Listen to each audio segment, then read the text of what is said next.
8 of these major movies, this franchise, what keeps it going? What's propelling it? Why do millions and millions of people all around the world come see these movies? Cars, sense of family, action sequences, diversity, all of the characters, and just the sense of confidence and strength.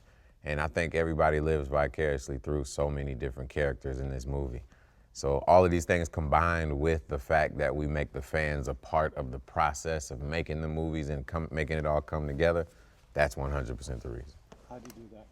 We do that because now with social media, we're able to listen to them about what they want and, try and get instant feedback from all the different channels. Giving the fans what they want, I think,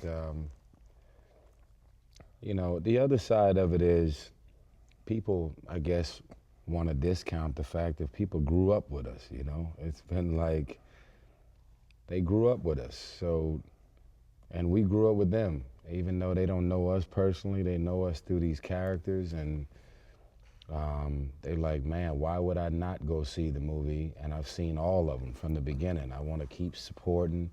I don't want to feel like I'm missing out on another Fast and the Furious. And, all of that outpouring of love, although it makes us all feel good, it puts us under a lot of pressure to make sure that we're thinking about every nuance of the movies so that we can deliver and hopefully make them proud again. Mm-hmm. So, how do you feel about being able to give this love in troubled times like we're in right now? How's that working? Well, listen, I think right now, I've expressed a little concern about going out, promoting this movie and trying to create all of this excitement in the midst of everything that's going on in the world. Because, anybody who follows me on social media know that I'm very vocal about people and inclusion and our world. But I think it's going to be a part of the reason why this movie is successful, because the beauty of movies is escapism.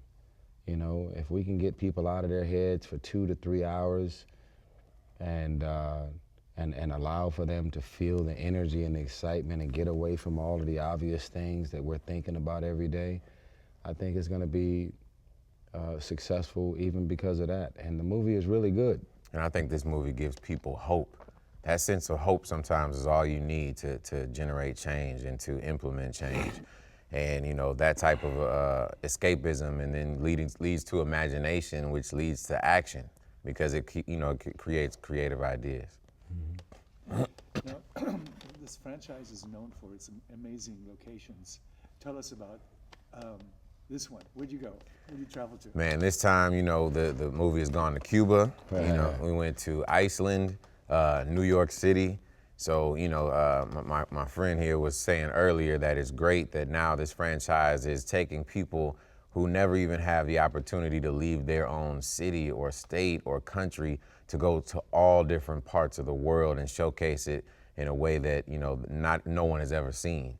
So I think it's great because, like he said, it is escapism. It's even escapism when we're taking you to places like Iceland, where there are, but so many people that actually want to go there personally, but now you can live vicariously through us and be there.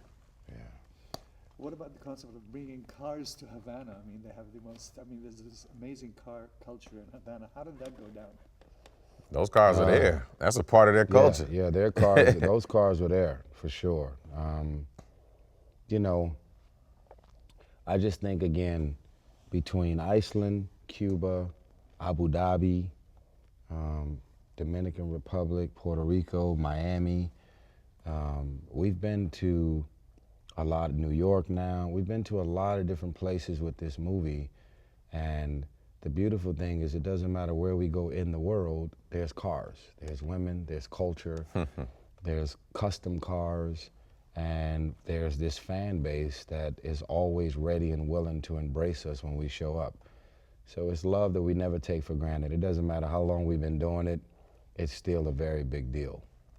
What is it about cars? It's like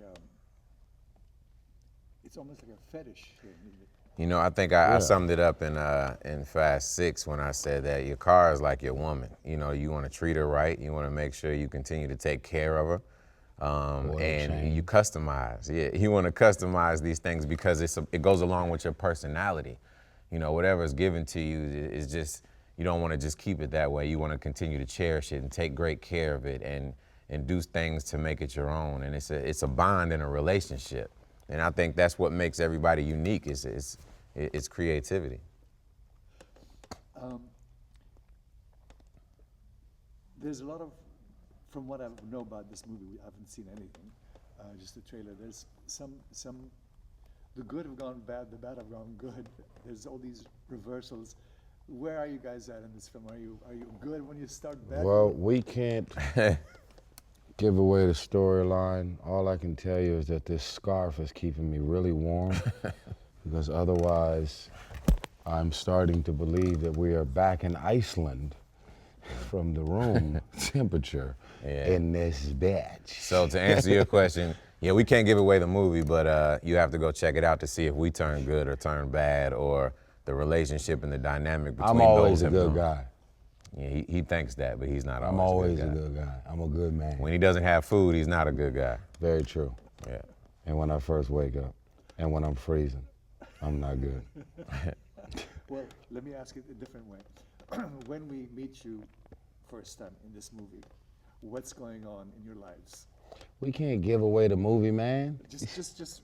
I'll tell you. We are Roman and Tej in the Fast and the Furious, trying our best to give you the things that you love and appreciate about our character. Here's the way to answer that. In this movie, when you see us, we pick up right where we left off.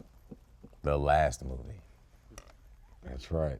But this time, I have an afro. Right. All the way out here. And Are you serious? yeah, the afro from Too Fast was sent over to me via special effects. There you go. That afro is real. I want to see that. You have a new director. Who's a genius. Tell me about him. F. Gary Gray gives a whole different perspective and a whole new look. And as we continue to reinvent ourselves each and every movie, he was the greatest addition that we could possibly have to join the family. Yeah, F. Gary, unlike Justin Lin and James Wan, who kind of got dropped down into the franchise and they had to figure out all these personalities and people and then try and focus on what they can bring to the franchise creatively as directors. F. Gary Gray had pre-existing relationships with pretty much all of us in the cast. Even if we had never worked with him, most of us knew him.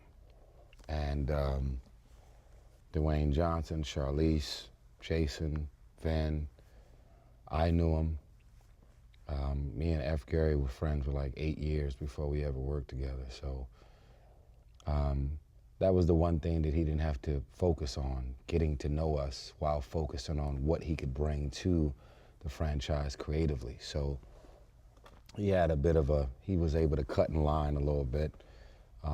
And I think the overall scope and vision that he brought to the franchise, he's just a regular guy, but he's a bona fide genius, and very, very proud. He's from the same place I'm from, South Central LA, and it's just beautiful to have him to come from the success of Straight Outta Compton right into Fate of the Furious. This movie is gonna be pretty special for all of us because of the bond and pre-existing friendship that we all had.